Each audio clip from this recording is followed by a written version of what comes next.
বাংলা 14 ভাদ্র 31 August KTC বিন্দাস TV হইতে আজকের বিশেষ এবং গুরুত্বপূর্ণ সংবাদগুলি হলো মণিপুরের অপহৃত ব্যক্তি ওয়ারিসকে উদ্ধার করা হয় পুলিশ কর্মীর বিশাল চেষ্টায়। এই অভিযানে অপহরণের সঙ্গে জড়িত থাকা এক ব্যক্তিকে পুলিশ কর্মী সন্দেহমূলক গ্রেফতার করেছেন।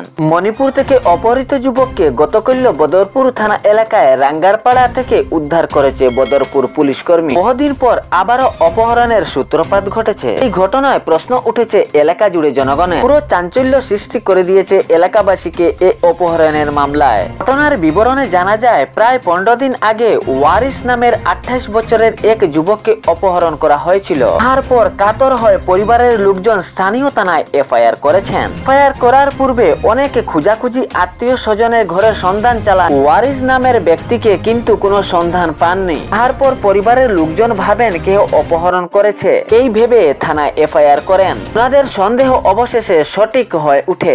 বিবরণে জানা যায়, পরিবারের এফআইআর এর পর মণিপুর পুলিশ কর্মী তল্লাশি চালায়। পরে পুলিশ কর্মী গোপন সূত্রে জানতে পারে অপহরণ ব্যক্তিকে অপহরণ করে আসামের করিমগঞ্জ জেলায় এনে রাখা হয়েছে।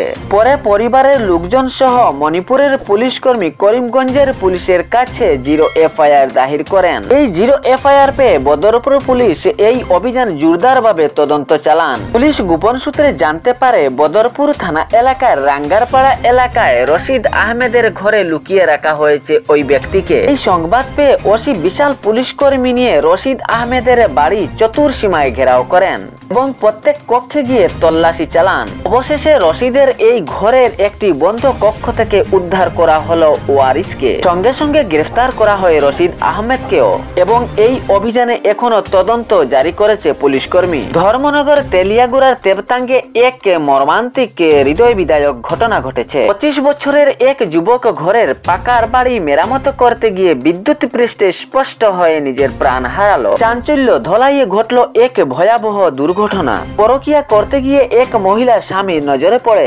স্বামী নিজের স্ত্রীর উপর ক্ষুব্ধ হয়ে স্ত্রীর 2 হাত কেটে ফেললো। সঙ্গে সঙ্গে মহিলাকে গুয়াহাটি মেডিকেলে প্রেরণ করা হয়। এই ঘটনা সংঘটিত হওয়ার পর স্বামী গা ঢাকা দিয়ে পালিয়েছে। এই ঘটনাটি ঘটেছে ধলাইপুর থানা এলাকায় জালালপুর ফরেস্ট ভিলেজে হাইলাকান্দি জেলার আয়নাখাল রেলগেটের সামনে এক সড়ক দুর্ঘটনা। একটি ই-রিক্সা চালকের সঙ্গে সঙ্গে প্রাণ হারায়। এই ঘটনায় প্রায় 1 কিলোমিটার ট্রেনের ইঞ্জিনে ই-রিক্সাটি নিয়ে যায়। ঘটনার পর পুরো চাঞ্চল্য হয়ে উঠেছে এই এলাকায়। সড়ক অবরোধ করেন জনগণ। সেখানের জনগণের দাবি, ট্রেন আসার পূর্বে গেট পড়েনি। মর্মান্তিক ঘটনায় রয়েছে গেট ফেলার কর্মীর গাফিলতি। জনগণের সড়ক অবরোধ করে আন্দোলনে হওয়ায় প্রশাসন এসে সান্ত্বনা দেন সেখানে। তাহলে এরকম নিত্য নতুন খবর পাওয়ার জন্য ফেসবুক ফলো করে ভিডিওটি লাইক করবেন এবং যাতে সঠিক সংবাদ অন্যজনের কাছে পৌঁছায় ভিডিওটি শেয়ার করতে ভুলবেন না এবং ইউটিউবে দেখলে ভিডিওটি লাইক করে চ্যানেলটি সাবস্ক্রাইব করবেন। খবরটি শেষ পর্যন্ত শোনার জন্য সবাইকে ধন্যবাদ।